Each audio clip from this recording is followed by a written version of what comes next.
शंकरांश भूम शंकरार्यपीठ सद्गुरुन् शुद्ध सत्वभासुरान् सुवर्त्मनीत भूसुरान् सर्वभूत सौख्यदान् क्षमाकरान् यतीश्वरा। योगशास्त्रस्य चित्तचिकित्सक समाधि मात्रे प्रवृत्तत्वात् निरोध समाधौ आत्मदर्शनं न साक्षादुक्तम् भाङ्ग्यन्तरेण अभ्युपगम्यते। योग दर्शनத்துல ஆத்ம சாட்சா்காரத்தை பற்றி ஒன்றும் சொல்லல. ஏன்னா அப்போ யோக தரிசனத்துல அந்த ஒரு விஷயமே ரெஃபர் பண்ணலன்னா அந்த விஷயத்துக்கு தாற்பயமே இல்லையா பதஞ்சலிக்கு சந்தேகம். அதுக்கு பதில் கொடுக்கிறார், யோக சாஸ்திரத்தை சித்த சிகிச்சக சமாதி மாத்திரே பிரவருத்தத்துவா. இப்போ ஒரு சாஸ்திரத்துல சொல்லலைன்னா கூட அதுல அந்த தாற்பயம் ஏன் சொல்ல முடியாது. ஒரு சாஸ்திரத்துடைய உத்தேசம் வேற. யோக சாஸ்திரம் சித்த சிகிச்சக சமாதி மாத்திரே பிரவருத்தம். சித்த சிகிச்சகம்னா சித்தத்துக்கு முதல் ட்ரீட்மெண்ட் பண்ணணும், அதுதான் சமாதி. அப்ப விஷயோன்முகமா இருக்கக்கூடிய சித்தத்தை சமாதிக்காக வர வைக்கிறதுக்கு இந்த யோக சாஸ்திரமானது ஏற்பட்டிருக்கு. அதனால யோக சாஸ்திரத்து சித்த சிகிச்சக சமாதி மாத்திரே பிரவர்த்தத்துவா நிரோத சமாதோ ஆத்ம தரிசனம் இல்ல சாட்சாத். உண்மையா இந்த நிரோத சமாதியில அகம்பிரஜா சமாதியில ஆத்ம தரிசனத்தை பத்தி சொல்லணும் சொல்லி ஆகலாம். ஆனா சொல்லல, பதஞ்சலி ஒண்ணுமே சொல்லல. ஆத்ம தரிசனத்தை பத்தி ஆத்ம சாட்சா்காரத்தை பத்தி சொல்லல. நிரோத சமாதம் ஆத்ம தரிசனம் சாட்சாத் அப்படின்னு டைரக்டா சொல்லல. ஆனா சொல்லலேன்னு சொல்ல முடியாது, பரோட்சமா சொல்லியிருக்கேன். பங்கியந்தரேனக்கும் அபியுபகம்யதே ஒரு இன்டைரக்டா சொல்லியிருக்கேன். எப்படி யோக சித்தவர்க்கு நிரோதா இது சூத்திரயித்வா முதல் ரெண்டாவது சூத்திரம் அத யோகானுசாசனம் முதல் சூத்திரம், யோக சித்தவர்க்கு நிரோதா ரெண்டாவது சூத்திரம். அது சொல்லி மூணாவது சூத்திரம் சதா திரஷ்டு ஸ்வரூபே அவஸ்தானம் இருக்கு. இப்ப இந்த சூத்திரம் இருக்கிறதுனால ஆத்ம சாட்சா்காரத்தை பத்தி பதஞ்சலி ஒண்ணுமே சொல்லலன்னு சொல்ல முடியாது. ஏன்னா இந்த சூத்திரத்துக்கு அதுவும் அர்த்தம். சதா சதானா அப்பொழுது எப்பொழுது அந்த சித்தவர்த்தி நிரோதம் வரும்பொழுது. திரஷ்டு ஸ்வரூபே அவஸ்தானம், திரஷ்டான பிரத்யேகாத்மா, அந்த பிரத்யேகாத்மாவுக்கு ஸ்வரூபாவஸ்தானம் கிடைக்கிறது.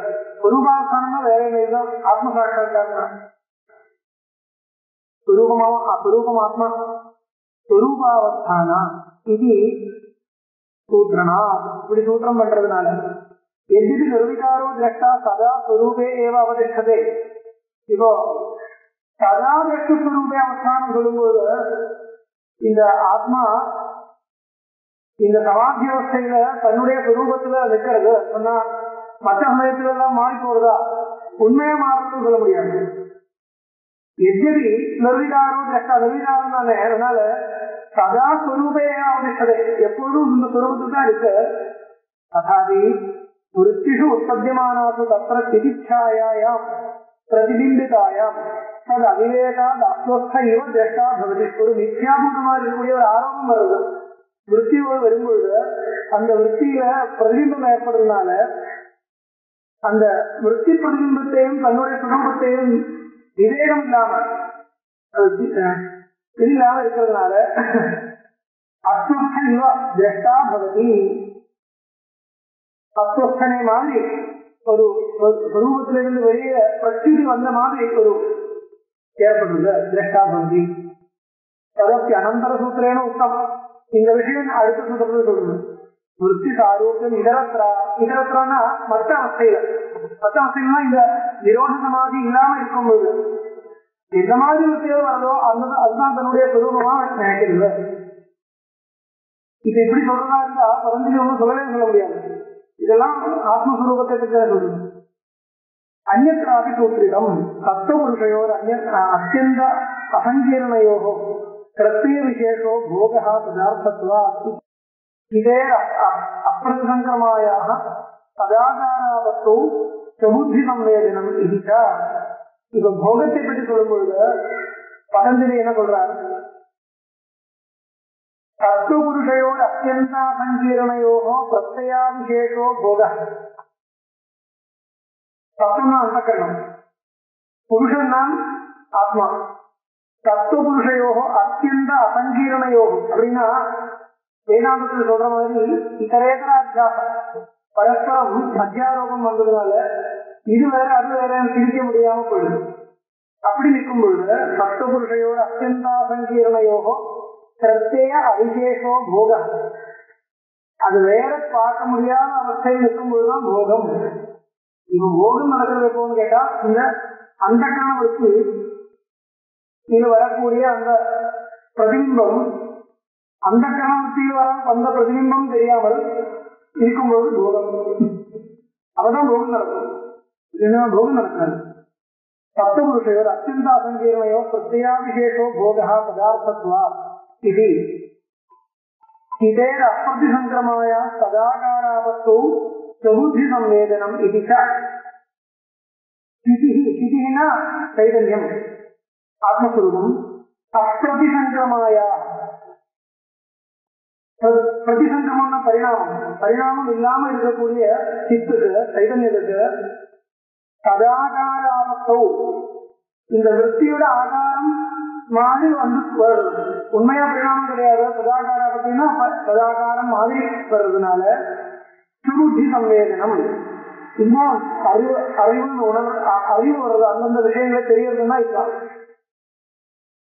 இப்படியெல்லாம் விஷய ஞானத்தையும் போகத்தையும் பற்றி சொல்லும் பொழுது இந்த அவிவேகத்தை சொல்லிதான் பதஞ்சலி அந்த விஷயத்தை கொண்டு வருது. அதனால தெரியறது இந்த விற்பி வரம் மூலம் ஆத்மஸ்வரூபம் வேற மாதிரி அந்நியதா விஷயத்தை அந்நியதா விஷயம் நடக்கிறது.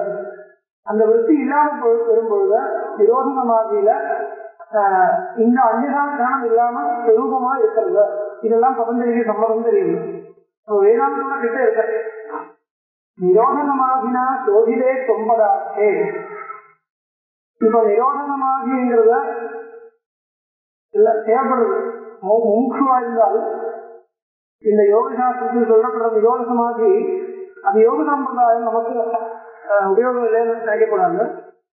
தொம்பதார்த்த சோதனம், தொம்பதார்த்த சோதனம்னு ஒரு வார்த்தை வருது, அத்வைத கிரந்தங்கள்ல வருது. என்ன தொம்பதார்த்த சோதனம்? சோதனம்னா என்ன? சோதிக்கிறது. சோதிக்கிறதுனா இப்போ இங்க எல்லாம் சோதனம் பண்றதுன்னா கிளீன் பண்றது அர்த்தம். கிளீன் பண்றது எதிர்க்க கூடாதுன்னா வெளியே கொண்டு கிடையாது, அது கிளீன் பண்றது அப்படின்னா சோதனம்னு போயிடு. தொம்பதார்த்தம்னா பிரத்யேகாத்மா சைதன்ய மாத்திரம். அப்ப அது சோதனம் பண்றதுன்னா சைதன்யம் இல்லாம எதெல்லாம் தெரியுதோ அதெல்லாம் அதுக்கு சோதனம்னு பேரு. இது யுக்தி முக்கிய ஒரு சோதனம் இருக்கு. நம்ம கிரந்தங்கள் படிக்கும்போது பிரத்யேகாத்மா சைதன்ய மாத்திரம், சைதன்யம் மட்டும், பாக்கி எல்லாமே அத்தியாரோபிகம். அதை எப்படி முடிவு பண்றது? எப்படி முடிவு பண்றதுன்னா இதனால ஒரு யுக்தியாக என்னால யோசிக்க முடியாது. அப்போ வேதாந்த வாக்கியங்களுக்கு அந்த ஒரு தாற்பயம் இருக்குன்னு கொண்டு வரணும். எப்படி அந்த தாற்பயம் இருக்குன்னு கொண்டு வர எப்படி கொண்டு வர முடியும்? வேதாந்த வாக்கியங்களுக்கு அந்த மாதிரி ஒரு தாற்பயம் இருக்குன்னு அப்ப பல பிரதிபட்சங்கள் ஏற்படுறது, பல பூர்வபட்சங்கள் ஏற்படுது. இந்த பூர்வபட்சங்களுக்கு எல்லாம் சமாதானம் கொடுத்த அந்த ஸ்ருதி வாக்கியத்தை தாற்பயங்களால நிர்ணயம் படுத்தி அந்த சைதன்ய மாத்திரத்தை மாத்திரம் விவக்ஷிதமா இருக்கு, இப்படி அத விசாரம் பண்ற ஒரு ரீதி ஒண்ணு. இது தொல்பதார்த்த சோதனை கிரந்தங்கள் இருக்கு. கிரந்தங்கள் முக்கியனா பண்றது. இதுக்கப்புறம் எல்லாம் கிரந்த முக்கியான யுக்தியால் தெரிஞ்சு போச்சு. யுக்தியால் தெரிஞ்சு போச்சுன்னா அந்த தொல்பதார்த்தம் சுத்தமா கிடைக்கிறதா, ஃபீல் பண்ண முடியுமா? எக்ஸ்பீரியன்ஸ் கிடையாது. அதை இந்த எக்ஸ்பீரியன்ஸுக்காக எதெல்லாம் தெரியாததுன்னா வெளியே கொண்டு வரணும். அதுக்காக பிராக்டிஸ் பண்றது ரெண்டாவது. அதனுடைய கடைசி எங்க போய் நிற்கிறது? இந்த தொம்பதார்த்த சோதனம் நிரோதனமாகி போய் நிற்கிறது. நிரோதனமாகி வர வரைக்கும் தொம்பதார்த்த சோதனம் பூர்ணமாகல. அந்த நிரோதனமாகி அசம்பிரஜான சமாதி வர வரைக்கும் இந்த தொம்பதார்த்தம் சோதிதமாகல, அந்த வரைக்கும் போகணும். அதனால நிரோதனமாகினா சோதிதே தொம்பதார்த்தே சாட்சாத்கிருதேதி தஸ்ய பாக்கியத்துவம் கோதரயிதும் பிரம்மத்துவம் கோதரயிதும் மகாவாக்கிய மகாவாக்கியேன பிரம்ம வித்யா நாமகம் விருத்தியந்தரம் உற்பத்தியதே. இது முக்கியமான பாயிண்ட். இப்ப யோக சாஸ்திரத்தோட கொஞ்சம் யோக சாஸ்திரத்துல பதஞ்சலி பிரம்ம ஐக்கியத்தை பத்தி ஒண்ணும் சொல்லல. அதுதான் நமக்கு ஒரு குறை வந்தது அந்த சாஸ்திரத்துல. ஏன்னா இவன் சொல்ற அவங்க குறை நினைக்க வேண்டாம். அது அந்த சாஸ்திரம் 9வது சோதனம் வர பண்ண வரைக்கும் எதெல்லாம் பண்ணணும் அது அந்த வரைக்கும் போய் நிக்கிறது. அங்கேயே நிக்கட்டு வருது. ஒன்னும் குறை ஒன்றும் கிடையாது. அந்த சாஸ்திரத்தினுடைய உபயோகம் அங்கேதானே. ஜீவ பிரம்ம ஐக்கியத்தை போதிக்கிறதுக்கு இன்னொரு சாஸ்திரம் இருக்கு. சுத்தி முக்கியம் சுத்திதாத்வ நிரூபணம் பண்றதுக்கு இன்னொரு சாஸ்திரம் இருக்கு. அதாவது அங்கேயே நிக்கட்டும். அது குறை கிடையாது. 9வது சோதனம் பண்ற வரைக்கும் யோக சாஸ்திரத்தினுடைய வேலை இருக்கு. இல்லைன்னு சொல்ல முடியும். இப்போ தர்மசாஸ்திரத்துல ஜீவ பிரம்ம ஐக்கியத்தை பற்றி சொல்லலைன்னா அது அதனுடைய தர்மசாஸ்திரனுடைய குறைய சொல்ல முடியாது. தர்மசாஸ்திரம் முமுட்சுவை பொறுத்த வரைக்கும் மற்றவர்களுக்கு வேற தர்மசாஸ்திரத்துக்கு நிறைய இடம் இருக்கு. வேற முமுட்சுவை பொறுத்த வரைக்கும் தர்மசாஸ்திரம் முமுட்சுக்காக ஜீவ பிரம்ம ஐக்கியத்தை சொல்ல வேண்டியது. ஏன் சொல்லலன்னு கேட்டா என்ன சொல்றது? முமுட்சுக்கு உபயோகம் இல்லை தர்மசாஸ்திரம் அப்படின்னு சொல்ல முடியாது. முமுட்சுக்கு எல்லா சாஸ்திரம் உபயோகப்படுது. ஏன்னா முதல் பாவங்கள் நிவர்த்தி பண்ணணும் இல்லையா? பாவம் இருக்க அதெல்லாம் அங்கேயே வச்சுட்டு இருந்தா மேல போக முடியாது. அப்ப அது எதனால எப்படி பாவம் வருது, அதுக்கு என்ன பிராயஷ்சித்தம் இருக்கு, எப்படி எல்லாம் அதுக்கு என்ன கர்மானால வைதிக கர்மா எப்படி நிஷ்காமமா பண்ணணும், நிஷ்காமமா பண்ணணும் அது வேற, எப்படி பண்ண தெரியணும் இல்லையா? இதுக்கு எந்த உபயோகம் அதெல்லாம் தெரியறதுக்கு உபயோகப்படுது. அதனால பாபசோதனம் பண்ணணும். பாபசோதனம் வேற, அது சித்த சோதனத்துக்கு எல்லாம் கைத. பாபசோதனம் விருத்தி சோதனம். இப்ப பாவங்கள் எல்லாம் போயிடுச்சுன்னா இந்த அத்தியாரோபங்கள் போகாது. அத்தியாரோபங்கள் எல்லாம் போயிடுச்சுன்னா பாவம் போகாது. அதுவும் இருக்கும். அதுவும் ரெண்டும் வேற வேற வேற. நம்ம இதனால பிராக்டிஸ் பண்றது நிறைய பிராக்டிஸ் பண்ணியாங்க. இந்த விருத்தி ஒண்ணு வராமல் நிரோத மாதிரி வரைக்கும் வந்திருக்கு. அந்த வரைக்கும் வந்திருக்கோம்னா கூட அந்த பாவம் போகிறது கிடையாது. அது அங்கே இருக்கும். அந்த பாவம் என்ன பண்றதுன்னா அங்கே தடுக்கும். இதுக்கு மேல அந்த ஜீவபிரம்ம ஐக்கிய தியானம் வரணும் இல்லையா? அது வர்றதுக்கு அங்கே தடுக்கும். அங்கே இருக்கும். இன்னும் விட்டு ஜன்மாக்க வேண்டியதா வரும். அப்படிதான் வரும். அப்போ சுஜீனாம் ஸ்ரீமதாம் தேக யோக பிரஷ்னம் அப்படி இருக்கலாம். அதுக்கு ஒன்றும் பண்றதுன்னு வேஸ்ட் ஆகாது. ஆனால் அங்கே நிற்கும். அது எல்லாம் எல்லா ரூட்லும் போனோம். சர்வாபேட்சாத சந்தர்சனா பிரம்மசூத்திரம். சர்வாபேட்சா தேவையில்லாத ஒன்றும் கிடையாது. சர்வாபேட்சாத சந்தர்சனாக சாது கர்மாக்கள் எல்லாமே தேவையா இருக்கு. அது யோக சாஸ்திரத்தில் சொல்வதா இருந்தாலும் எந்த சாஸ்திரம் இருந்தாலும் நிரோத சமாதினா சோதிதே தொம்பதார்த்தே சாட்சாத்கிருதே. எந்த அத்தியாரோபங்களும் இல்லாமல் நிரோத சமாதியில தொம்பதார்த்தம் மட்டுமா அப்படின்னா கதா திரஷ்டுஸ்வரூபே அவஸ்தானம் சொன்னபடி அந்த திரஷ்டுஸ்வரூபமாவே இருக்கிறதா இருந்தாலும் ஆனால் இன்னும் இருக்கு. அடுத்த வேலை இருக்கு. என்ன இல்லை? சத்திய பிரம்மத்துவம் தெரியணும். அந்த தொம்பதார்த்தம் சுத்தமா கிடைக்குது. தொம்பதார்த்தம் சுத்தமா கிடைச்சாலும் அது பிரம்மமா இல்லையா? பிரம்ம வேற ஒரு புத்தி வந்துருக்கு வச்சுக்கோங்க. அங்கேயே நீங்க நிறுவது எனக்கு சாஸ்திரம் பிடிக்காதுன்னா இந்த வயதில் வந்திருக்கும். அத தொம்பதார்த்தம் சுத்தமாக தெரியுது. வேற ஒன்று எந்த அத்தியாரம் எனக்கு தெரியல. ஆனா ஈஸ்வரன் வேற இருக்கு. ஜெகத் காரணமா இருக்கு, ஜெகத்தில் அப்படி இருக்குன்னு நினைச்சுட்டா அங்கே இருக்கும். அதாவது என்ன பேத புத்தி யோசிக்கணும். வேத புத்தினா அகம் பிரம்மாஸ்மிங்கிற புத்திக்கு உபயோகப்படுற மாதிரி சாஸ்திர சம்ஸ்காரம் இருக்கணும். அங்கே சந்தேகம் வரக்கூடாது. சாஸ்திர சம்ஸ்காரம் இருந்தால் என்ன வரும்? சாட்சாத்கிருதேதி சத்திய பிரம்மத்துவம் கோச்சரைதும் என்ன பண்ணும்? மகா வாக்கியன பிரம்ம வித்யா நாமகம் விருத்தியந்தரம் உற்பத்தியதே. இதை எக்ஸ்ட்ரா வேதாந்த சாஸ்திரத்தினுடைய ஆட் பண்றது. யோக சாஸ்திரத்துக்கு வந்த அந்த விரோதமான வரைக்கும் எதெல்லாம் பண்ணணும் அந்த உபாயங்களே சொல்லி நிக்கிறது. வெற்றி நாசம் வரைக்கும் தான் போகும். வெற்றி நாசம் வரைக்கும் போகும். அது முக்கிய பிரயோஜனம் யோக சாஸ்திரத்தினுடைய. அதுக்கப்புறம் அவாந்தர பிரயோஜனங்கள் இருக்கு. விபூதிகள் நிறைய சொல்றது இல்லையா? விபூதி பாதம் பாதமே வச்சிருக்கு. அதுல அப்படி பண்ணா இப்படி எல்லாம் சித்திகள் வரும், அது வரும், இது வரும், அனிமா மகிமா லகிமா பல விதமான சித்திகள் எல்லாம் சொல்றீங்க, அதெல்லாம் வரும்.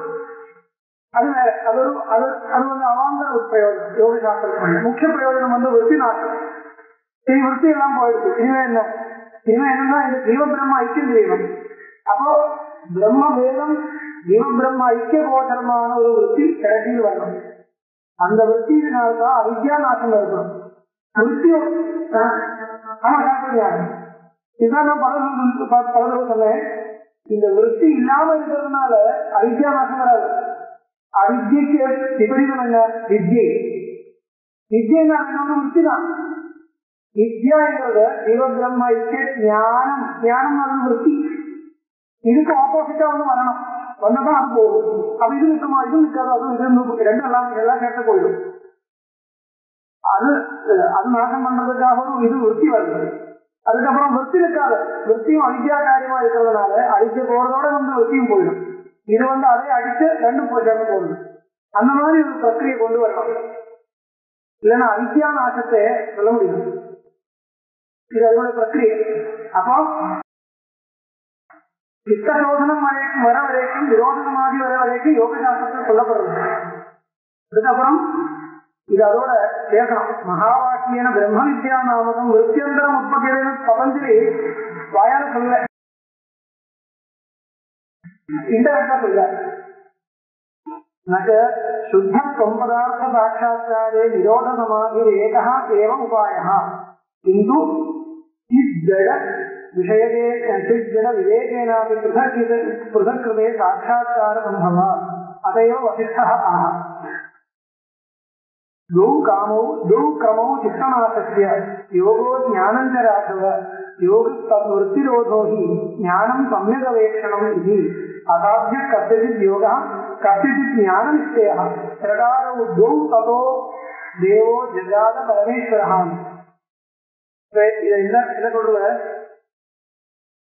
யோகம் சாங்கியம் ரெண்டு இருக்கு இல்லையா? கீதையில சொல்ற ரெண்டு மார்க்கங்கள்.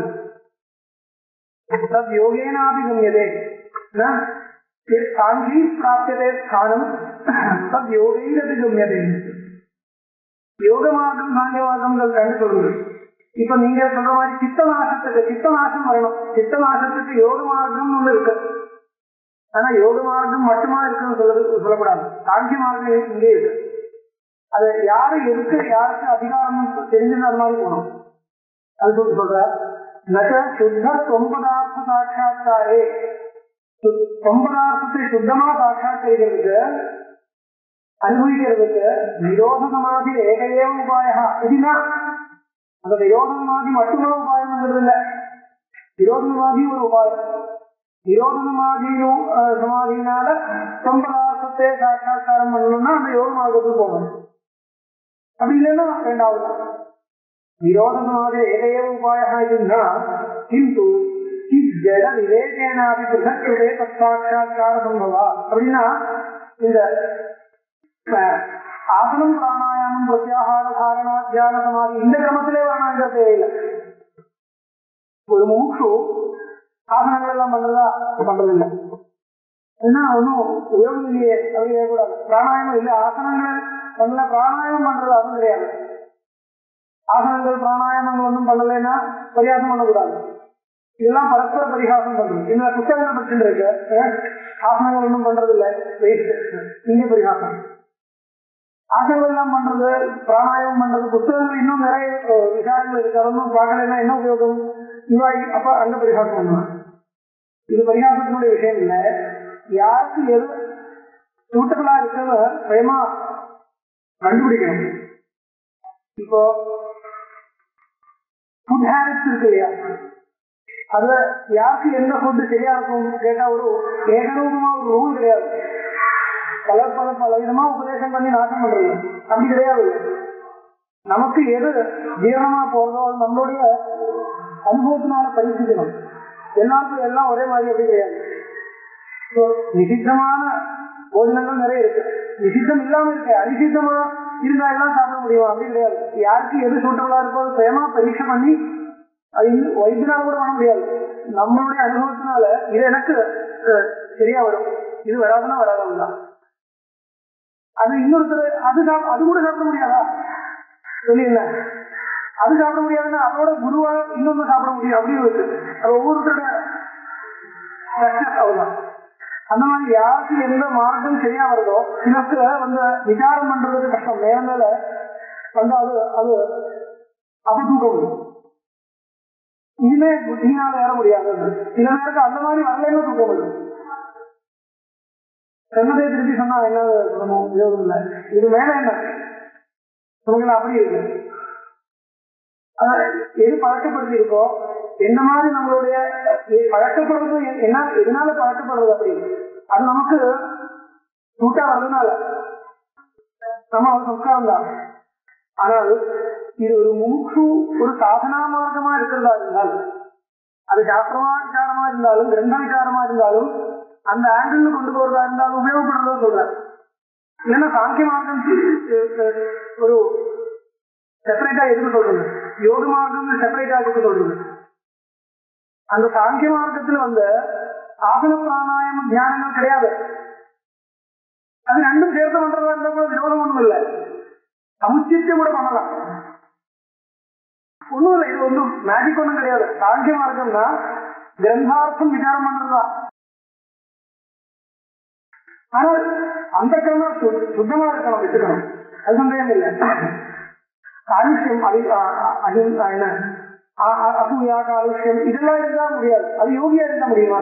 இப்ப யோக மார்க்கத்துல ஆசன பிராணாயாமங்கள் நிறைய பண்றதுனால அசூய போறது காலுஷ்யம் போறது கிடையாது. அசூய போகணும்னா காலுஷ்யம் போகணும்னா அசூயக்கு பீஜம் என்ன, காரணம் என்ன, அதுக்கு அது விசாரம் பண்ணா தான் அது போகும். இல்லைன்னா போயே போகாது, ஒன்னும் போகாது, அங்கேயே நிற்கும். இந்த விஷயத்துல எதுக்கு அசூயப்படணும், அதனால எனக்கு என்ன உபயோகம், எதுக்கு வேஷப்படணும், எதுக்கு கோவப்படணும், இந்த ஒரு திங்கிங் கிடையாதுன்னா எத்தனை வருஷம் ஆசன பிராணாயாமங்கள் தியான தாரணம் இப்படி இருந்தாலும் ஒண்ணு போகலாமே இருக்கும். இப்படியே இருக்கிறதா இருந்தா இன்னொருத்தருக்கு தோகம் இருக்காது. அவ்வளவுதான் அவ்வளவுதான் பேசாம இருக்கிறது இல்லையா, அந்த ஒண்ணும் வேற ஒண்ணும் இல்லை. அதெல்லாம் எல்லா சம்ஸ்காரங்களும் அங்கே நிற்கும். ஆமா, அப்படி நினைக்காத இருக்கிறதுனால அந்த பாபம் வராம இருக்கும். ஆசன பிராணாயாமங்களே பண்ணிட்டு இருக்கிறதா இருந்தா, ஆனா அதனால திருப்பி அண்ணன் வேற வேற விதமா ஒரு அபிமானம் வருதுன்னா இருக்கு இல்லையா. அப்ப இந்த விபரீத தர்மங்கள் எது வச்சுக்கூடாதோ அது போறதுக்கு அந்த தர்மம் எதுக்கு வச்சுக்கிறது, அந்த தர்மம் அங்கே வச்சுக்கிறதுனால எனக்கோ இன்னொருத்தருக்கோ உபயோகம் இருக்கா, இந்த விசாரம் பண்றது இல்லைனால் அது போகவே போகாது, அங்கேயே நிற்கும். எல்லா அத்தியாசங்களும் அப்படியே இருக்கும்.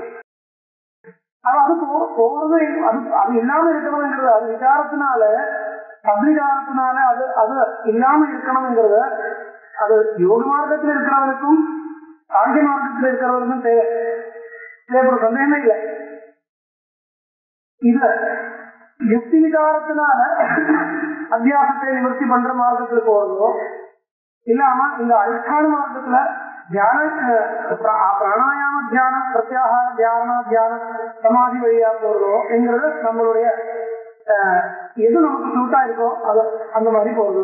அவ்வளவுதான். அது விரோதம் மாதிரி ஏகைய உபாய இதுன்னா கிந்து அப்படின்னா பேசிக் சாஸ்திரம் எல்லாருக்கும் இருக்கணும். பேசிக் இருக்கணும்னா ஆமா.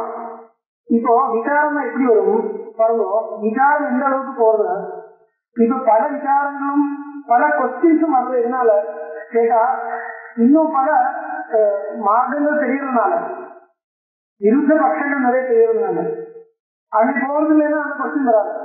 இப்போ இந்த மத்தியம் வர்றதுக்கு முன்னாடி அந்த கொஸ்டின்ஸ் எல்லாம் அந்த கொஸ்டின்ஸ்க்கு பதில் கிடைக்கல எனக்கு கிடையாது.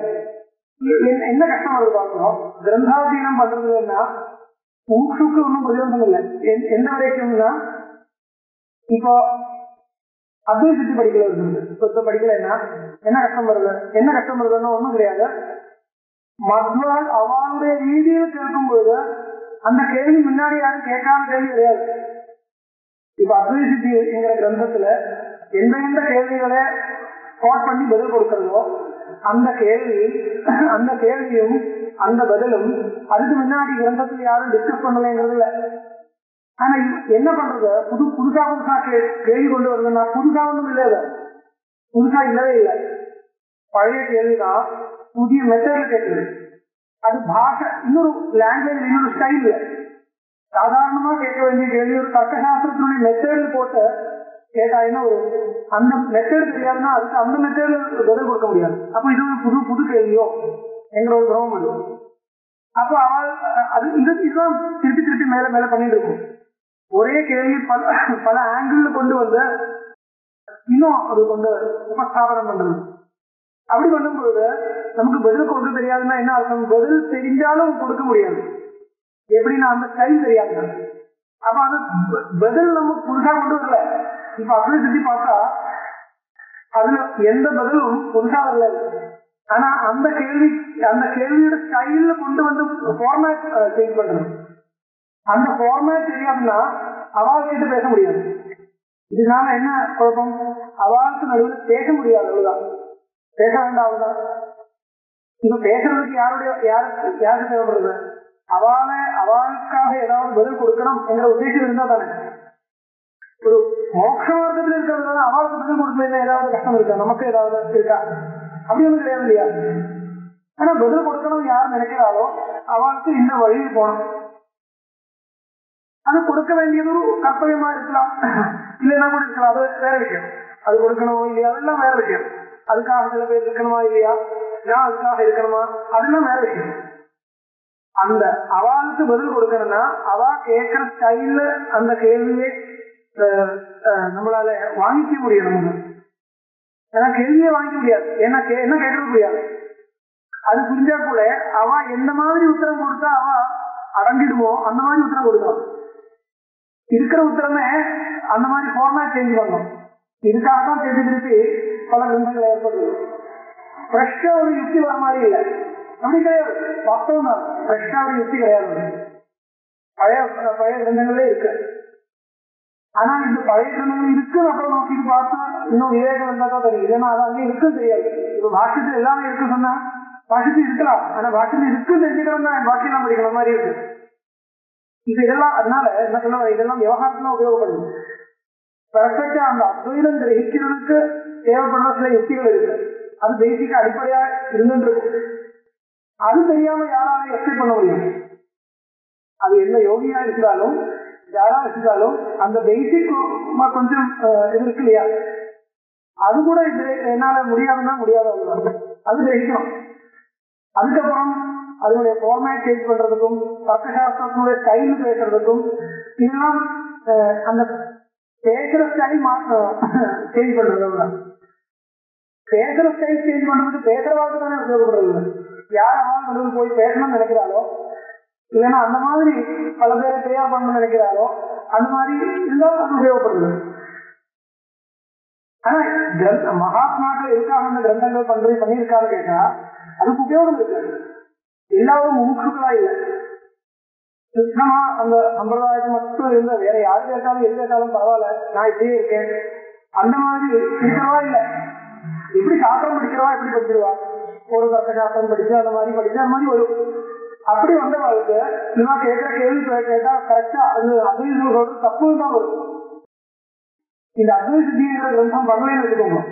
அனுபூதன சரஸ்வதி மகாசுவாமிகள் இந்த கிரந்தம் பண்ணலைன்னா என்ன வரும்?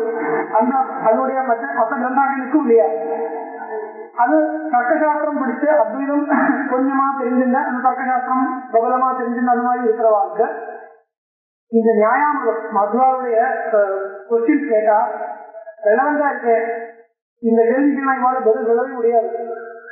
இதுதான் எண்ணம் வரும். எண்ணம் வந்தா என்ன வரும்? அவா சொல்றதும் கரெக்டு தான், இவா சொல்றதும் கரெக்டு. இப்படி வந்தா என்ன வரும்? இந்த சம்பிரதாயத்துக்கே விச்சேதம் வரும். அங்கேயே நிறைய பேர் சேரனால என்ன அது இது அனாதி சம்பிரதாயமே கெட்டு போயிடும். இதுக்கு ஆளை சேர்றது இல்லை. அந்த அதுவும் அவ கேட்கறது வாஸ்தவமா இருக்கு இல்லையா, அதுக்கு பதில் கொடுத்தது இங்க யாருமே இல்லை. இவாக்கு தெரியாதவங்க சொல்றதுக்கே தெரியாது. இந்த மாதிரி ஒரு இது வந்துருக்குன்னா அவளுக்கும் வந்து வரும். அவள் முக்கியம் என்ன வரும்? இதுக்கு பதில் கொடுத்தது யாருமே இல்லை. பாருங்க, நம்மளுடைய கிரந்தம் இருக்கு, யாரும் இந்த வரைக்கும் ஒன்றும் பேசல. அதனால நம்மளுடைய சம்பிரதாயத்துக்கு ஒரு களங்கம் ஏற்படுற மாதிரி வரும்.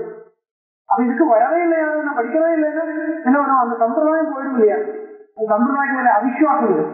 அது வரப்படாதுன்றதுனால இதெல்லாம் நிற்கிறது. அதெல்லாம் என்ன உபயோகப்படுறது? ஏதோ ஒரு லோகோபயோகம் இருக்கு, அது ஒன்றும் சந்தேகம் இல்லை. ஆனா மூக்ஷுவை பொறுத்த வரைக்கும் எல்லா ஆர்குமெண்ட்ஸும் தெரிஞ்ச அப்புறம் தான். அப்படின்னா இனிமேல் இன்னொரு ஒரு 10 பேர் வேற விதமா கேட்கலாம், அதுக்கு பதில் கொடுக்க என்ன மோட்சம் வராதா? அப்படின்னா அது அனவஸ்தம் இருக்கு. அதுக்கு பதில் கொடுக்காது, இன்னொரு 10 பேர் வரலாம். வேற ஏதோ கூலிஷ்னஸ் ஏதோ கேட்கறான். கூலிஷ்னஸ் கேட்கறவாளுக்கு கூலிஷ்னஸ் அபிப்பிராயம் கிடையாது. ஒரு பெரிய கேள்வி நான் அபிமானத்தான கேட்போம். இதெல்லாம் என்னன்னு என்னப்பா பல தடவை உத்தோத்தரத்துவா இப்படி ஒரு உத்தோத்தரத்துவா பல தடவைக்கு பதில் கொடுத்துருக்கோம். அதெல்லாம் நமக்கு இப்ப சொல்லுங்க, டைம் இல்லைன்னா சரியா சொல்ல தெரியாததான் சொல்றாங்க. சரி, அதுக்காக அவருக்கு சொல்லணும்னா அவருக்கு சொல்லலைன்னா எனக்கு என்ன குறை வருது? ஏதோ குறை வருதுன்னு நினைச்சால் கஷ்டம். அப்படி ஒன்றும் கிடையாது. டைம், சௌகரியம், சமயம் எல்லாம் இருக்குன்னா சொல்லுவோம், இல்லைன்னா ஒன்றும் குறை கிடையாது. இது எங்க வருதுன்னா ரச்சனானுபவத்தி அதிகரண பாஷ்யத்துல ஆரம்பம் பாருங்க.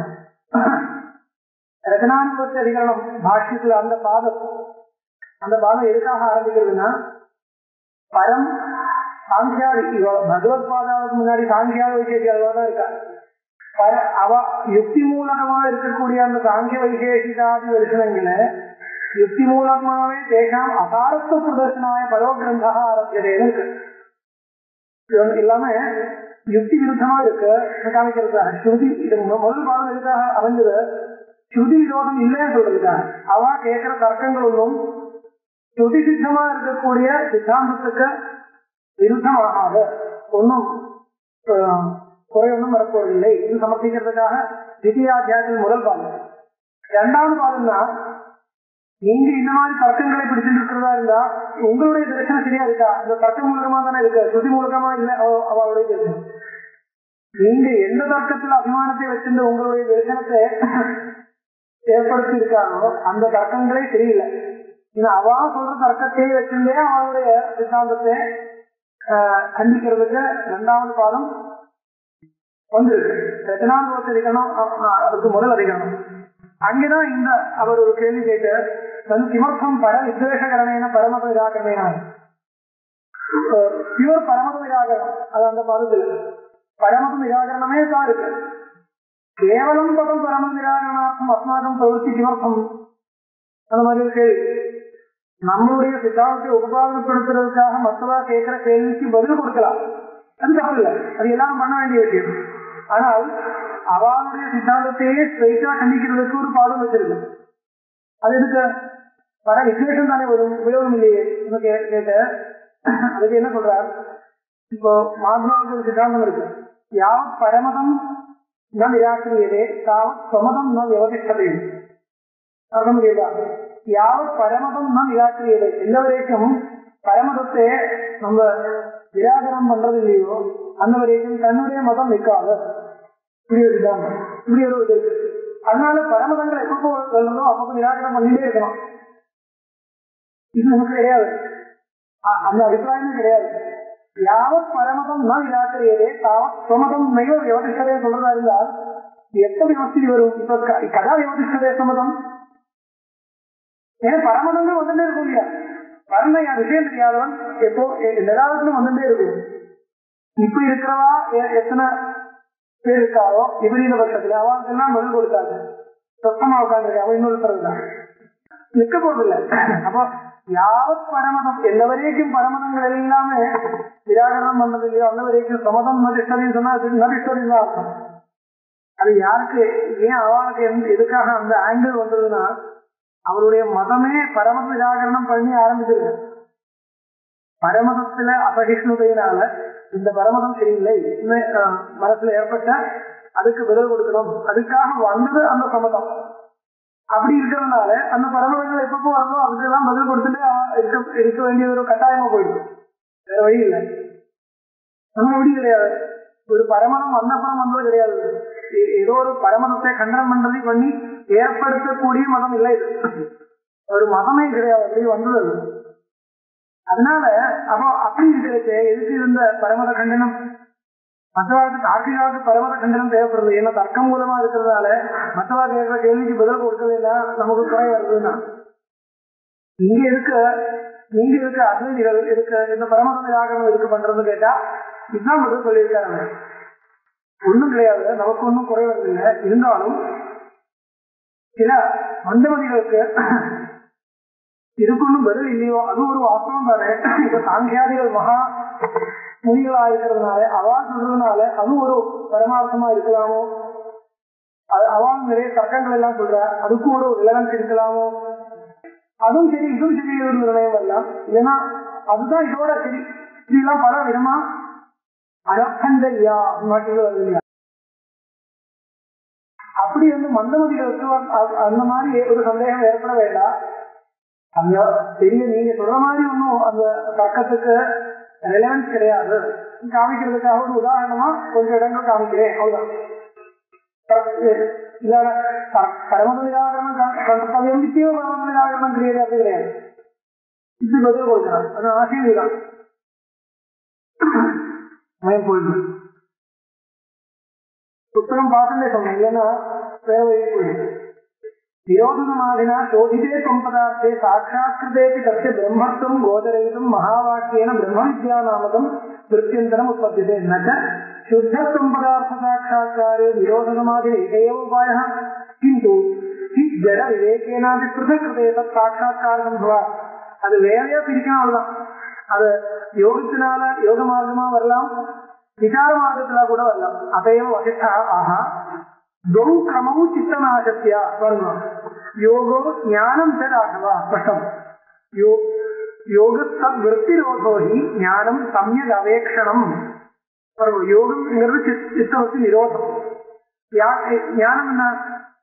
தத்துவ நிர்ணய பிரகாரம் பிரமாண தத்துவ நிர்ணய மார்க்கம். என்ன பிரமாணம் எது கேட்டாலும் பிரமாணம் என்ன, இந்த பிரமாணம் அந்த பிரமாணத்துக்கு கூட எதுக்கு பிராபல்யம் எதுக்கு பிராபல்யம், ஒவ்வொரு பிரமாணத்தினுடைய பிரவೃತ್ತಿ எப்படி, இந்த மாதிரி நமக்கு படிக்கிற வழி இருக்கு இல்லையா. படிக்கிறது விசாரங்கள் படிக்கிறது. ஞானம் சம்யக் அவேக்ஷணம் இது அசாத்திய கசிஜித் யோக கசிஜித் ஞான நிச்சய. ஒருத்தருக்கு வந்து யோக மார்க்கம் அசாத்தியமா இருக்கும். சித்தோர்த்தி யோகத்துக்கு ஆசன பிராணாயாமாதி மார்க்கம் அசாத்தியமா இருக்க முடியாது, என்னால அப்படி உட்கார முடியாது, அப்படி இருக்கும். கசிஜித் ஞான நிச்சய பிரமாணத்தினால நிச்சயம் பண்ற வழி இருக்கு இல்லையா, அது இன்னொருத்தருக்கு அசாத்தியமா இருக்கும். ரெண்டு விதமா அதிகாரிகள் இருக்கிறதுனால ஏதோ ஒண்ணு சாத்தியமா இருக்கும், அதுவும் அசாத்தியம் இதுவும் அசாத்தியம் தான். அப்புறம் பார்க்கலாம். பிரகாரோ தோ ததோ தேவோ ஜெகாத பரமேஸ்வர. அதனால பரமேஸ்வரன் ரெண்டு மார்க்கத்தை சொல்லிக் கொடுத்துட்டான். இல்ல ஞான மார்க்கம் விசார மார்க்கம் முதல் 10% இருக்கு. அது முடியாதுன்னா யோக மார்க்கம் அப்படியே இருக்கு. ஏன்னா யோக மார்க்கத்துல விளம்பம் வரும். பிரமாணம் இல்லாம இருக்கிறதுனால விளம்பம் ஏற்படுது, அப்படி இருக்கு. கீதையில அப்படிதான் இருக்கு. பிராப்தியதே ஸ்தானம் தத் யோகைராபி கம்யதே. புரியுது இல்லையா? இந்த வழியில போனா அந்த வழியில் போனாலும் அபிமான அர்த்தம். இது முதல். அது முடியாதுன்னா யோகீரபி கம்யதே. கேளம் வேண்டாம். இது முடியாதுன்னா யோக மார்க்கத்துக்கு போயிடுவோம். எத்தும் அது அந்த ஸ்டைல் வேர்ஷனுடைய ஸ்டைல் பதிலுக்கு தெரியல. மனு விவேகோபி யோகோ யோகே பரிவர்த்திதி தரிசன வேளாயாம் ஆத்மமாத்திர கோச்சராயாः ஏகாகிரவர்த்தேः க்ஷணிக சம்பிரஜாத ரூபத்வாத் பாடம் ததா சதி சம்பிரஜாத அசம்பிரஜாதயோः ஸ்வரூபதः சாதனதஸ்ய அஸ்யேவ மஹத்வைலக்ஷண்யம் விருத்தி அவருத்திभ्याम् புடः एव स्वरूपभेदः साधनं तु सम्प्रज्ञातस्य अजातीयत्वात् धारणादित्रयम् अन्तरङ्गम् असम्प्रज्ञातस्य तु अवृत्तिकस्य विजातीयत्वात् बहिरङ्गम् என்ன கேட்கிறது? நனு விவேகோபி யோகே பரிவர்த்திதி. இந்த விவேகம் வந்து யோகத்துக்கு தான் போய் நிற்கும். யோகி பரிவர்த்திதி தரிசன வேளாயாம் ஆத்மமாத்திர கோச்சராயாः ஏகாகிரவருத்தேः க்ஷணிக சம்பிரஜாத ரூபத்வா. இது ஒரு சம்பிரஜான சமாதித்தை மாதிரிதானே ஆயிருக்கு. இப்போ சாங்கிய மார்க்கத்தில் இருந்தாலும் இந்த விவேகத்தினால வர வேண்டிய சாட்சா்காரம் ஆத்மமாத்திர கோச்சரா ஏகாகிரவர்த்தி தானே வருது. இப்போ நீங்க என்ன சொல்றது, ரெண்டு மார்க்கம் சொல்லி வந்தது. ஆனால் ரெண்டு மார்க்கமாவே தெரியல. நீங்க விவேக மார்க்கத்தில் போனாலும் என்ன வரும், விசாரம் பண்ணி அந்த விசாரம் அந்த ஒரே விஷயத்தை பத்தி விசாரம் பண்றதுனால பிரமாணத்தினால பரீட்சை பண்ணி எங்க பண்ணிக்கிறது, ஒரு ஏகாகிர விருத்தி வரணும் இல்லையா கடைசியில. அந்த ஏகாகிர விருத்திங்கிறது என்ன, சம்பிரஜா சமாதி. அதுக்கப்புறம் என்ன வருது, அசம்பிரஜா சமாதி தான் வருது. இது என்னாச்சு, இப்போ ஆசனம் பிராணாயாமம் நீங்க பண்ண வேண்டாம், சரி விட்டுருவோம். இந்த அந்த அந்த சமயத்துல என்ன பண்றது, பிரமாணங்கள் எடுத்துட்டு டயக்னோசிஸ் பண்றது, அனாலிசிஸ் பண்றது, இதுதானே. சரி ஏதோ பண்ணுவோம், எங்க போய் நிக்கிறது, விவேகம் வருது. விவேகம் வந்தா என்ன, ஏகாகிரவர்த்தி ஏற்படுது. ஏகாகிரவர்த்தின்னா அதுதான் சம்பிரஜாசமாதி. அதுக்கப்புறம் என்ன, அசம்பிரஜாசமாதி. இப்ப என்ன வந்து ரெண்டும் ஒரே போய் இடத்துல போய் நிக்கிறது இல்லையா. நனு விவேகோபி யோகே பரிவர்த்தினி தரிசன வேளாயாம் ஆத்மாத்திர கோச்சராயாக ஏகாகிரவர்த்தேகே க்ஷணிக சம்பிரஜாத ரூபத்வா. அது விவேகத்தினால சாஸ்திர மார்க்கத்தில் வந்தாலும் சரி, ஞான மார்க்கத்தில் வேற வழிகள் வந்தாலும் சரி, நிக்கிறது அங்கதானே. பாடம் ஒத்துக்கிறார், பாடம் ஒரு அவ்வியம் அது. ஆமா சொல்ற மாதிரி பாடம். ததாதி சம்பிரஜாத அசம்பிரஜாதையோ ஸ்வரூபதः சாதனத்துக்கு அத்தியவ மகத் வைலட்சண்யம். ததாசதின்னு இருக்கா, ததா சத்தியபின்னு இருக்கா, ததாபின்னு இருக்கா, ததாசதின்னு தானே இருக்கா, ததாபின்னு இருக்கு இல்லையா. ஆமா அது கரெக்ட். ததாசதின்னு இருக்குல்ல, ததாபின்னு இருக்கணும். அப்படி இருந்தாலும் தானே சொல்லணும், பரவாயில்ல அப்படி இருக்கணும். எனக்கு நான் ததாசதின்னு படித்தாலும் ததாபி தான் அர்த்தம் வெறும் இல்லை, வெறும் எழுதுக்கும் பரவாயில்ல. ஏன்னா அப்படிதான் வியாக்கியானம் பண்ண முடியும். அந்த வழி ததாபின்னு இருக்குன்னா அப்படியே பாடம் இருக்குன்னா சந்தோஷம், இல்லைன்னா கூட அப்படிதான் வியாக்கியானம் பண்ணணும். ததாபி சம்பிரஜாத அசம்பிரஜாதையோ சுரூபதா சாதனத்துக்கு அத்தியோ மகத் வைலட்சண்யம். நீங்க சொல்ற மாதிரி போய் கிடைச்சி நிக்கிறது ஒரே இடத்துல தான் இருந்தாலும் சாதன வைலட்சண்யம் இருக்கு, சுரூப வைலட்சண்யம் இருக்கு. வைலட்சண்யம்னா வேதம் டிஃபரன்ஸ் இருக்கு. வித்தியாசம் சொல்லக்கூடாது சம்ஸ்கிருதத்துல. வித்தியாசம் தமிழ் சொல்றது இல்லையா, வித்தியாசம் சம்ஸ்கிருதம் சொல்லக்கூடாது. வித்தியாசம் என்ன அர்த்தம் தெரியுமோ, வித்தியாசம் வேதம் என்ற அர்த்தம் நம்ம யூஸ் பண்றோம் தமிழ்ல. வேதம் அதுக்கு என்ன வித்தியாசம் கிடையாது, வேதம் கிடையாதுன்னு அர்த்தம், மாற்றம் இல்லை, டிஃபரன்ஸ் கிடையாதுங்கிற அர்த்தத்துல வித்தியாசம் சொல்றது இல்லையா. அந்த அர்த்தம் கிடையாது. அந்த வார்த்தைக்கு வித்தியாசம்னா இது இங்கே வர்றது, இது இங்கே வருது, இதுக்கு வித்தியாசம். இது இங்க புத்தகம் இங்கே இருக்கு, இங்கே இது இங்கே வச்சு புத்தகம் இங்கே வச்சதுக்கு வித்தியாசம் இல்லை. ஸ்வரூபதஸ்ய சாதனதஸ்ய அத்தியவ மகத் வைலட்சண்யம். விருத்தி அவருத்திभ्याम புதः ஸ்வரூபபேதः. சாதனம் ஸ்வரூபபேதம் இருக்கு. விருத்தி அவருத்திभ्याम விருத்தி. ஆனால் என்ன வருதுன்னா, இந்த அசம்பிரஜாதமாக விருத்தியே கிடையாது. சாங்கிய மார்க்கத்துல விருத்தி இருக்க, விருத்தி இல்லாம ஒரு சமயம் கிடையாது. சுசுத்தியில் இருக்கிறாரு வேற. சாங்கிய மார்க்கத்துல யார் வந்து பிரமாண மூலமா விசாரம் பண்றாரோ, இந்த தத்துவ விசாரம் பண்றாரோ, அவருடைய சாதனா மார்க்கத்துல விருத்தியே இல்லாம இருக்கிறாரோ அவஸ்தை வரப்போறதில்லை. விசாரமே நடந்திருக்க கடைசியில அகண்டாகார விருத்தி ஒடிக்கிறது அவர்தான். அப்ப விருத்தி விஷயமா இருக்கு, விருத்தி இல்லாம இருக்கிற ஒரு ஸ்திதி கிடையாது. யோக மார்க்கத்தில் அப்படி இல்லை, விருத்தியே இல்லாம விருத்தி சூன்யமா சித்தம் நிற்கிற ஒரு அவஸ்தையை கொண்டு வருது. அசம்பிரஜா சமாதியை கொண்டு வருது இல்லையா. இந்த அசம்பிரஜா சமாதி இருக்கணும் என்கிற நியமம் சாங்கிய மார்க்கத்துல இல்லை. அதுதான் கஷ்டமா இருக்கு இல்லையா. இந்த அசம்பிரஜா சமாதியை அனுபவிச்சுதான் மேல போகணுங்கிற ஒரு ஸ்திதி இல்லை. அசம்பிரஜா சமாதி இல்லாத கூட இருக்கலாம். விருத்தி விரோதாவஸ்தை அவசியம் வந்து சேரணும்ங்கிறது இல்லை. அப்படியே நேரடியா அந்த அகண்டாகார விருத்தி வந்தாலும் நமக்கு அவித்தியாத விருத்தி வரும். அசம்பிரஜா சமாதி இந்த மாதிரி அசம்பிரஜா சமாதி ஒத்துக்கிறது இல்லைன்னா அப்படி இல்லை, அது ஒரு அவசியம் அபேட்சணியமா சொல்றது இல்லை. ஆமா அந்த மாதிரி ஒரு ஸ்திதியே கிடையாதுன்னு சொல்லல. அது இருக்கலாம், வரலாம், வராம கூட இருக்கலாம். ஆனா யோக சாஸ்திரத்துல அப்படி இல்லை. அந்த அசம்பிரஜா சமாதி அனுபவிக்காமல் முக்தி கிடையாது. அவ்வளவு புரியுதா? வித்தியாசம் சொல்லக்கூடாது. வித்தியாசம் வாயில வந்து தமிழ் வந்து வித்தியாசம் இல்லை. யோக சாஸ்திரத்தினுடைய சித்தாந்தம் அத்வைதத்துல இருக்கிறது இது அழிஞ்சு போறதுன்னா வித்தியாசம். யோக சாஸ்திரத்துல அசம்பிரஜா சமாதியை அனுபவிக்காமல் முக்தி கிடையாது. இப்படி சொல்ற மாதிரி இருக்க பதஞ்சலி அப்படிதான் சொல்றதோ தெரியாது. அந்த மாதிரி பதஞ்சலியுடைய சாஸ்திரத்துல இருந்து நமக்கு தெரியாது. அப்படி சொல்றதா இருந்தா தப்பு. அது வேதாந்த சாஸ்திரத்துல கிடையாது. அந்த ஸ்ருதிக்கு அந்த தாற்பயம் இல்லை. எந்த ஸ்ருதியும் அதுக்கு இல்லை. ஆனா இல்ல இல்ல கிடையவே கிடையாது. நான் சொன்னேன் ஒரு நாள் சொன்னேன். நான் அப்புறம் சொல்றேன். அதை இன்னும் ஞாபகப்படுத்திக்கோங்க. இன்னும் அதை ஆரம்பிச்சதுன்னா டைம் போயிடும். ஸ்வரூபதா சாதனஸ்ய அஸ்தியோ மகத் வைலட்சண்யம் விருத்தி அவருத்திபியாம் ஸ்புட ஏவ ஸ்வரூப பேதா. விருத்தி இல்லாம இருக்கிற ஒரு ஸ்திதி இருக்கு அசம்பிரஜாசமாகிய யோக சாஸ்திரத்துல. வேதாந்த சாஸ்திரத்துல அது ஒத்துக்கிறதும் இல்லை, நிஷேதிக்கிறதும் இல்லை, ரெண்டும் இல்லை. ஏன்னா ஸ்ருதியை வச்சுட்டு தானே நம்ம போறோம். அந்த மாதிரி ஒரு ஸ்ருதி இல்லைன்னா இல்லை, அவ்வளவுதான். இல்ல விருத்தி நிரோதாவஸ்தைங்கிற ஒரு அவஸ்தையை அனுபவிச்சுதான் மோட்சத்துக்கு போகணும் என்கிற மாதிரி ஒரு ஸ்ருதி இல்லை, ஸ்ருதி கிடையாது. அப்ப நமக்கு எப்படி அந்த கொண்டு வர முடியும்? நம்மளால கல்பனை பண்றது இல்லையே. விருத்தி நிரோதாவஸ்தைன்னு ஒரு அவஸ்தை உங்களுக்கு கண்டிப்பா இருக்கணும். இல்லைன்னா அவித்யான விருத்தி வராதுங்கிறது எந்த பிரமாணத்தை வச்சுன்னு சொல்றீங்க? வேதாந்த மார்க்கத்தில் வரும்பொழுது ஸ்ருதி இருக்கணும், உபனிஷத் வாக்கியம் காமிக்கணும். ஞானா கைவல்யம் இருக்கு. ஞானம்னா விருத்தி நிரோதாவஸ்தை கிடையாது, விருத்தி அவஸ்தை. அது ஞானாதேவது கைவல்யம் இருக்கு. ஞானம் தான் விருத்தி தான். ஞானம் விருத்தின்னு கூட சொல்லக்கூடாது, விருத்தி தான் அது, விருத்தியே. ஆமா. அப்ப நிரோதாவஸ்தையை பத்தி ஸ்ருதி ஒன்னும் சொல்லல, இல்லைன்னு சொல்ல இருக்கட்டும், அவ்வளவுதான். அதனால அந்த விஷயத்துல வேதாந்த சாஸ்திரம் ஒன்னும் பெருசாவும் சொல்லல.